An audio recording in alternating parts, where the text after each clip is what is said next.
এই উম্মতের নারীদের জন্যই নবী সাল্লাল্লাহু আলাইহি ওয়াসাল্লাম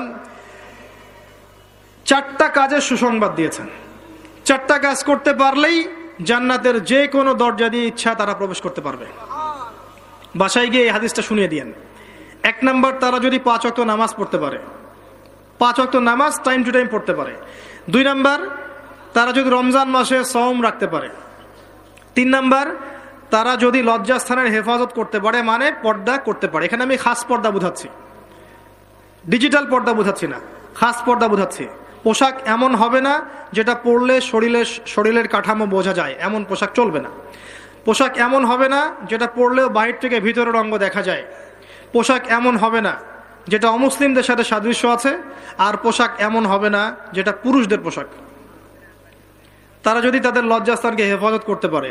আর 4 নাম্বার, যদি স্বামীর আনুগত্য করতে পারে। এই 4টা কাজ যে নারী করতে পারবেন, ইনশাআল্লাহ জান্নাতের যে কোনো দরজা দিয়ে ইচ্ছা প্রবেশ করতে পারবেন ইনশাআল্লাহ তাআলা। আমরা পারিবারিক ক্ষেত্রে স্বামীদেরকে অনুরোধ করব, আমাদের অনেক দোষ আছে, স্বামী ভাই পিতাদেরকে অনুরোধ করব যে মেয়েদেরকে ছোটবেলা থেকে পড়াশোনা শিখান। কন্যা সন্তান হলে মুখটা কালো করার দরকার নাই, তারা আমাদের বোঝা নয়, বরং তারাই দেখবেন ওমর, খালিদ, ওসমান, আলীর মতো সন্তান জন্ম দেবে ইনশাআল্লাহ আযজা ওয়া জাল। তাদের গর্ভ থেকেই সন্তান জন্ম হবে ইনশাআল্লাহ। সন্তান মেয়ে হলে মুখটা কালো করার প্রয়োজন নেই। আমরা ওদেরকে দিন শিক্ষা দিব, উপযুক্ত পরিবেশ দিব, নিরাপত্তা দিব, নিরাপদ পরিবেশে দিন শেখার ব্যবস্থা করব। এটা আমাদের উপর দায়িত্ব। তাদেরকে সম্পত্তির অধিকার দিতে হবে, এটা আমাদের উপর দায়িত্ব। জুলুম করা যাবে না, তাদের উপর জুলুম করা যাবে না। তাদের ব্যাপারটা, ফিতরতটা হচ্ছে তারা একটু বক্র হবে। তাদের ফিতরত, তাদের চরিত্র স্বভাব হচ্ছে তারা একটু বক্র হবে। এটাকে মেনে নিয়েই চলতে হবে। ফিতরত এটা ওদের, তারা বক্র হবে। আপনাকে আমাকে মেনে নিয়েই চলতে হবে। আল্লাহ পাক তৌফিক দান করুন। এটা এই জায়গায় শয়তান এসে সুযোগ খুঁজবে, এই জায়গায় শয়তান এসে সুযোগ খুঁজবে, এখানেই সবরের পরিচয় দিতে হবে। আল্লাহ পাক তৌফিক দান করুন।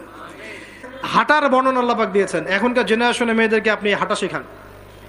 রাস্তাঘাটে, শপিং মলসে, সব জায়গায় দেখবেন গেঞ্জি আর জিন্স আর টি শার্ট পরে, ফর্মাল পোশাক পরে, স্যুট বুট পরে ঘুরছে।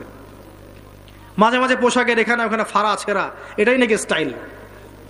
এমন পোশাক পরছে যেটা পরেও দেহের অঙ্গ প্রত্যঙ্গ বোঝা যাচ্ছে, এমন পোশাক পরছে যেটা বাহির থেকে ভিতরের অঙ্গ দেখা যাচ্ছে। অমুসলিমদের পোশাক পরছে, ছেলেদের পোশাক পরছে। এগুলো সবই আখিরুজ্জামানের সাইন। আখিরুজ্জামানে এরকম মেয়েদের সংখ্যা বাড়বে। নিসাউন কাসিয়াতুন আরিয়া, এরা কাপড় পরেও নগ্ন থাকবে। মুইলাতুন মামিলাত, এরা মানুষকে আকৃষ্ট করবে, নিজেরাও আকৃষ্ট হবে।